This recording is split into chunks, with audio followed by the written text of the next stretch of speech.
नमस्कार. न्यूज 18 लोकमत विशेषमध्ये मी विशाल पाटील आपल्या सगळ्यांचं स्वागत करतो. संपूर्ण दिवसभरात जे जे काय घडले विशेष ते आपण पाहणार आहोत आता सविस्तर.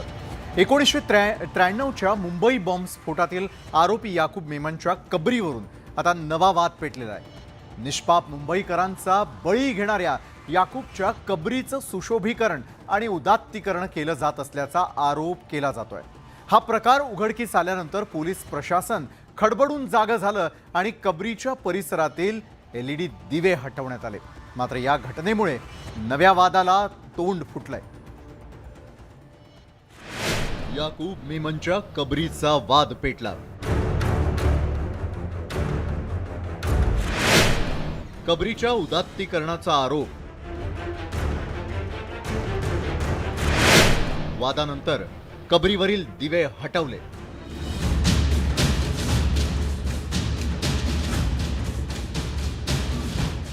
मुंबईला हादरवून टाकणाऱ्या 1993च्या मुंबई बॉम्ब स्फोटाचा आरोपी याकूब मेमनच्या कबरीवरून वादाला तोंड फुटलाय. मुंबईच्या बडा कब्रस्तानमध्ये याकूबची कबर असून तिचं सुशोभीकरण करण्यात आल्याचं समोर आहे. याकूबच्या कबरीवर पांढऱ्या रंगाची संगमरवर फरशी बसवण्यात आलेली आहे. तसंच या कबरीभोवती LED दिव्यांची खास व्यवस्था करण्यात आली होती. अलीकडच्या काळात कबरीचं सुशोभीकरण करण्यात आल्याचा दावा केला जातोय. मात्र जामा मशीद ट्रस्टच्या अध्यक्षांनी तो दावा फेटाळलाय. 5 वर्षांपूर्वी याकूब मेमनच्या कबरीवरती झाड कोसळलं होतं. कबरीचं नुकसान झाल्यामुळे डागडुजी करण्याची विनंती मेमन कुटुंबियांनी केली होती. त्यानुसार 5 वर्षांपूर्वी कबरीची दुरुस्ती करण्यात आल्याचा दावा जामा मशिदीचे चेअरमन खतीब यांनी केलाय.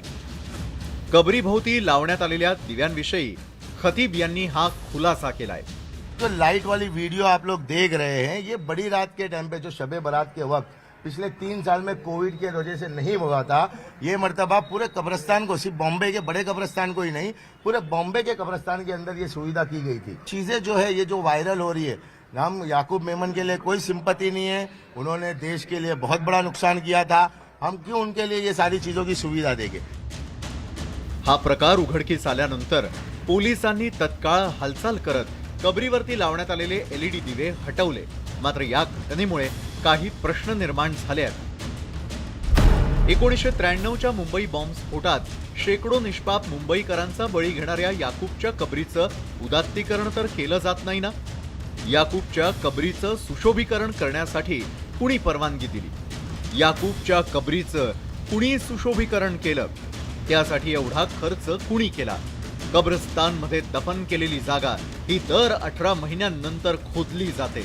मात्र गेल्या 5 वर्षात याकूब मेमनची कबर का खोदण्यात आली नाही?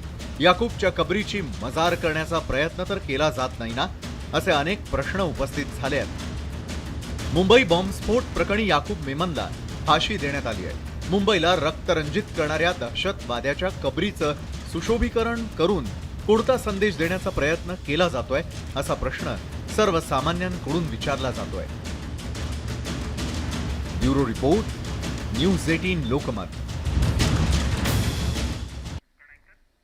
याकूब मेमनच्या कबरीवरून भाजप आणि शिवसेनेमध्ये राजकीय कलगीतुरा रंगला. ठाकरे सरकारच्या सत्तेत याकूबच्या कबरीचं सुशोभीकरण करण्यात आल्याचा आरोप भाजपनं केला. तर याकूबला फाशी दिल्यानंतर त्याचा मृतदेह त्याच्या कुटुंबाच्या ताब्यात का दिला, असा सवाल शिवसेनेनं केलाय.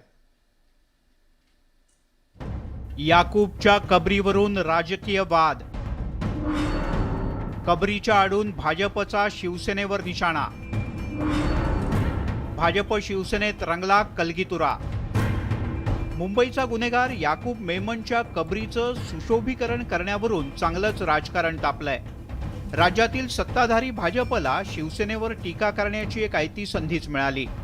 भाजपनं या मुद्द्यावरून ठाकरे सरकारला चांगलंच धारेवर धरलं. राज्यात तसंच मुंबई महानगरपालिकेत शिवसेनेची सत्ता असताना याकूबच्या कबरीचं सुशोभीकरण करण्यात आल्याचा आरोप भाजपनं केलाय.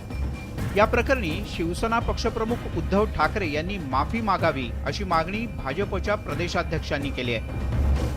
तुमचं सारं सरकार असताना तुमच्या सरकारमध्ये अशा घटना होतात, महाराष्ट्राची मान खाली जाणाऱ्या घटना होतात. महाराष्ट्राच्या जनतेला त्या ठिकाणी दुःख वाटेल आणि महाराष्ट्राच्या जनतेच्या मनात वाईट प्रतिमा तुम्ही निर्माण केली आहे. खऱ्या अर्थाने महाराष्ट्राची माफी उद्धव ठाकरेजींनी मागितली पाहिजे आणि सरकारने तर यांना शोधून काढलंच पाहिजे. कोण कोण या घटनेमध्ये आहेत, कोण कोण या सौंदर्यीकरणाचे भागीदारी आहेत, हे शोधून काढलं पाहिजे असं मला वाटतं. याकूबच्या कबरीवरून भाजपच्या नेत्यांनी शिवसेनेच्या विरोधात आरोपांची राळ उठवली. तसंच दहशतवादी याकूब मेमनच्या उदात्तीकरणासाठी शिवसेनेनं हातभार लावल्याचा आरोपही भाजपकडून करण्यात आलाय. दाऊदचे प्रचारक म्हणून आता तुम्ही काम करा, त्यापेक्षा पुढचा कार्यक्रम शिवसेनेने हाच घोषित करावा. पेंग्विन सेनेच्या युवा सेनेच्या लोकांनी कबर बचाव कार्यक्रम घोषित करावा आणि वाटलंच तर पेंग्विन सेनेचे युवा अध्यक्ष त्यांनी त्याचं नेतृत्व करावं. अजून राहिलंय काय? एकीकडे भाजपनं शिवसेनेवर टीकेची झोड उठवली तर दुसरीकडे महाविकास आघाडीच्या नेत्यांनी भाजपलाच प्रतिसवाल केलाय. 2015 मध्ये भाजपच्या सत्तेत याकूब मेमनला फाशी देण्यात आली होती आणि यावरूनच विरोधकांनी भाजपलाही झोडपलंय. हे जे हिंदुत्ववादी सरकार केंद्रात बसलं होतं आणि राज्यातही त्यांचा नेते देवेंद्र फडणवीस होते, तिथे मोदी साहेब होते. त्यांनी का त्या प्रेताचं विल्हेवाट लावलं? त्यांना का दिलं? त्यांनी तुम्ही ते प्रेत दिलं त्यांना, त्याचं उत्तर त्यांनी दिलं पाहिजे. पहिलं सबसे पहले भाजपा को इसका जवाब देना चाहिए कि उन्होंने याकूब मेमन की बॉडी उसके परिवारजनों को क्यों दी, उसकी मैयत, उसका फ्यूनरल बड़े पैमाने पर क्यों होने दिया, क्योंकि इसका राजनीतिक फायदा बीजेपी को मिलता है. ये बीजेपी का पाप है. या राजकीय गदारोळाच्या पार्श्वभूमीवर राज्य सरकारनं या प्रकरणी चौकशी करण्याचे आदेश दिलेत. जे व्यक्ती अतिशय समाज कंटक असतात, ज्या समाजाला घातक असतात, ज्या देशाला किंवा त्या परिसराला अतिशय काळीमा फासणारे असतात, अशांचं फार उदो करण्याचं कारण. याकूब मेमनच्या कबरीवरून सत्ताधारी आणि विरोधक पुन्हा एकदा आमने सामने आल्याचं पाहायला मिळतंय. दोन्ही बाजूंनी एकमेकांवर आरोप प्रत्यारोप करण्यात आले आहेत. मात्र याकूबच्या कबरीचं उदात्तीकरण करणारा सूत्रधार कोण हे सरकारच्या चौकशीतूनच समोर येईल अशी अपेक्षा आहे. Bureau report, news 18 Lokmat. सध्याच्या घडीला महाविकास आघाडीचे माजी मंत्री विरुद्ध शिंदे फडणवीस मंत्रिमंडळातील मंत्री असा कलगीतुरा चांगलाच रंगलाय. एका बाजूला मूळ शिवसेनेविरुद्ध शिंदे गट तर दुसऱ्या बाजूला भाजप राष्ट्रवादी अशी जुगलबंदी रंगली आहे. आता राष्ट्रवादीच्या खासदार सुप्रिया सुळेंच्या निशाण्यावरती आहेत आरोग्यमंत्री तानाजी सावंत. पाहूयात नेमके का निशाण्यावरती आहेत तानाजी सावंत आमच्या या विशेष रिपोर्टमधून. सुप्रिया सुळेंच्या निशाण्यावर आरोग्यमंत्री तानाजी सावंत फक्त वादातच. सुप्रिया सुळेंचं टीकास्त्र, टोपेंच्या कामाचं कौतुक, मात्र सावंतांना टोले. राज्यात सत्तांतर झाल्यानंतर सध्याच्या घडीला शिंदे गट विरुद्ध मूळ शिवसेना आणि भाजप विरुद्ध राष्ट्रवादी काँग्रेस असा कलगीतुरा रंगतोय. तर आता राष्ट्रवादीच्या खासदार सुप्रिया सुळेंनी थेट आरोग्यमंत्री तानाजी सावंत यांच्यावरच निशाणा साधलाय. त्यांनी थेट तानाजी सावंत आणि तत्कालीन आरोग्यमंत्री राजेश टोपेंच्या कामाची तुलना केली आहे.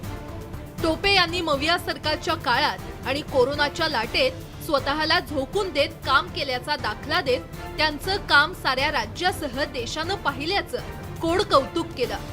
तर नवे आरोग्यमंत्री यांना वादाचे मंत्री अशी उपमा देत लक्ष केलंय. आज मला आवर्जून राजेश टोपेंची आठवण येते की आज तुम्ही बघताय डेंगी असेल, मलेरिया असेल, कुठलंही असेल, आजचे जे हेल्थ मिनिस्टर आहेत त्यांची फक्त कॉन्ट्रोवर्सीच ऐकवते. मग त्यांना डिफेंड करावं लागतं की हे जे मी असं बोललोच नाही हे. पण दिल्लीचा तुम्ही वर्तमानपत्र आणि न्यूज चॅनल्स काढून काढा.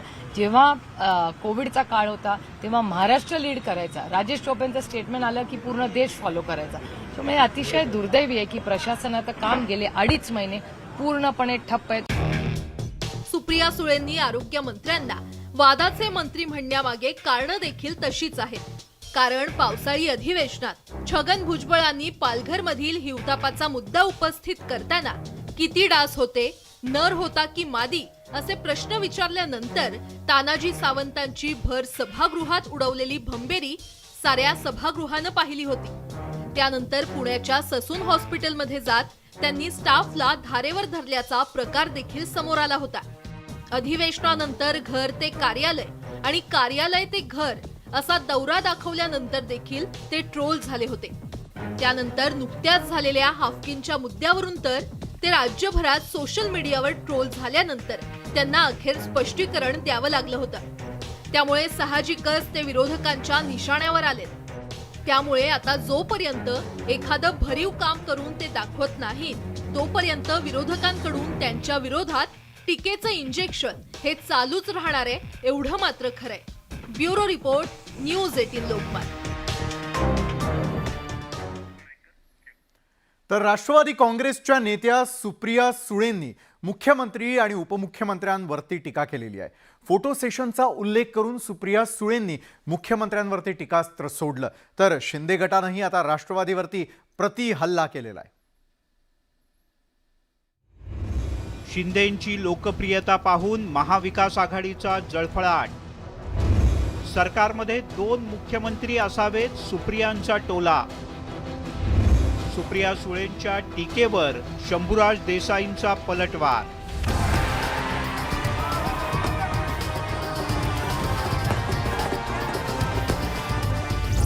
मुख्यमंत्री एकनाथ शिंदे सामान्यांच्या मध्ये प्रचंड लोकप्रिय आहेत. ते जिथे जातील तिथे लोकांची प्रचंड गर्दी होते.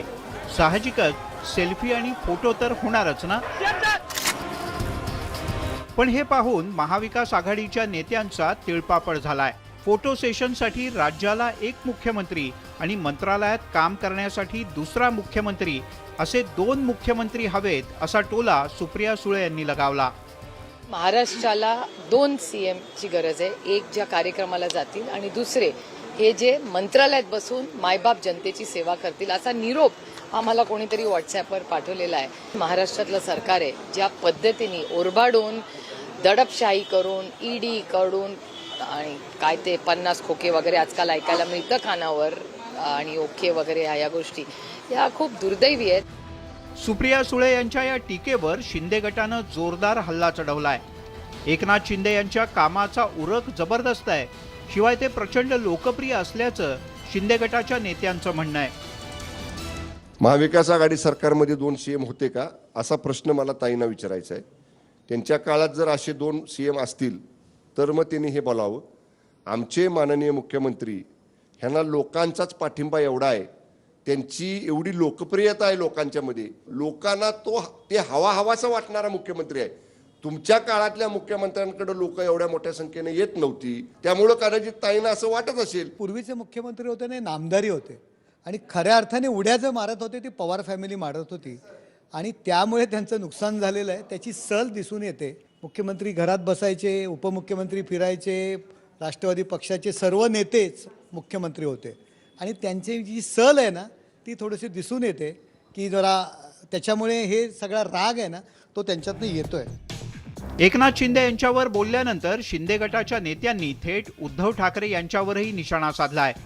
त्यामुळे सुप्रिया सुळे यांनी शिंदेंवर केलेल्या टीकेचा त्यांच्याचवर बुमरँग झालाय. Bureau report, news 18 Lokmat. महाराष्ट्रामध्ये एकनाथ शिंदे आणि देवेंद्र फडणवीस यांचं सरकार आहे. शिंदे गट आणि भाजपच्या युतीनं उद्धव ठाकरेंच्या नेतृत्वाखालील महाविकास आघाडी सरकारला धक्का देत सत्तांतर केलं. पण आता या सरकारमधले मंत्री वेळच देत नसल्याचा आरोप विरोधकांकडून केला जातोय, ज्यावर भाजपनंही आक्रमक प्रत्युत्तर द्यायला सुरुवात केली आहे. कसे आरोप प्रत्यारोपांचं सत्र सध्या रंगलेलं आहे, जाणून घेऊयात आमच्या या विशेष रिपोर्टमधून. शिंदे गटाच्या बंडखोरीसाठी उद्धव आमदारांना वेळ देत नसल्याचं कारण सांगण्यात आलंय. आता याच भेटीगाठींवरून नव्यानं राजकारण सुरू झालंय. पण यावेळी टार्गेट उद्धव ठाकरे नव्हे तर राज्याच्या नव्या सरकारला करण्यात आलंय. राष्ट्रवादीच्या खासदार सुप्रिया सुळे यांनी अनेकदा वेळ मागूनही सरकारमधील मंत्री लोकप्रतिनिधींना वेळ देत नसल्याचा आरोप केलाय. आपल्या जिल्ह्यात आणि कुठेही राज्यामध्ये पालकमंत्रीच नाहीयेत. कोण नक्की मंत्री आहे? मी स्वतः गेले 10 दिवस किंवा 15 दिवस असेल, महाराष्ट्रातल्या अनेक मंत्र्यांना वेळ मागते, मलाही. आणि मी काय वैयक्तिक कामासाठी वेळ मागत नाही आहे. महाराष्ट्रातल्या अनेक सामाजिक प्रश्नांसाठी माननीय नवीन मंत्री जे आलेत किंवा काही आमच्याबरोबर होते त्यांची वेळ मागते. मला अजून 15 दिवस झाले अपॉइंटमेंट नाही मिळाली. कुठलेच मंत्री वेळ देत नाहीत, म्हणून शेवटी एका अधिकाऱ्याकडे लोकसभा मतदारसंघातलं काम करून गेलं होतं. सुप्रिया सुळेंनी सरकारवर निशाणा साधल्यानंतर भाजपचे नेते शांत तरी कसे राहणार? भाजपचे मुंबई अध्यक्ष आशिष शेलारांनी यात थेट उद्धव ठाकरेंना ओढलंय. सुप्रियाताई, तेही दिवस आठवा, वेळ देऊन भेटणं सोडा. सत्ता आपले पिताश्री सन्माननीय शरदचंद्र पवार साहेब ज्यांच्याबद्दल आम्हाला आदर आहे, त्यांना स्वतःहून त्यांच्या घरी जावं लागत होतं उद्धवजींच्या. त्यामुळे ते दिवस आठवल्यावर तुम्हाला नक्की लक्षात येईल की आजचे दिवस हे नक्की सोन्याचे आहेत. एकंदरीत शिंदे फडणवीस सरकारला 2.5 महिने झाल्यानंतरही अजून पालकमंत्र्यांची घोषणा झालेली नाही. त्यावरूनच महाविकास आघाडीनं सरकारला कोंडीत पकडण्याचे प्रयत्न सुरू केले आहेत. आता विरोधकांचं हे आरोप सत्र सत्ताधारी पालकमंत्र्यांची घोषणा करून किती लवकर थांबवतात हे पाहणं महत्त्वाचं ठरणार आहे. Bureau report, news 18 Lokmat. Break नंतर आपण पाहताय न्यूज 18 लोकमत विशेष.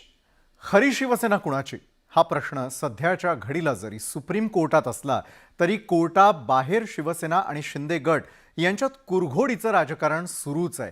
आता शिंदे गटाकडून दादरच्या शिवसेना भवनालगतच कार्यालय थाटण्याची चाचपणी सुरू आहे. पाहूयात याच संदर्भातला आमचा हा विशेष रिपोर्ट. शिवसेना भवनाला टक्कर.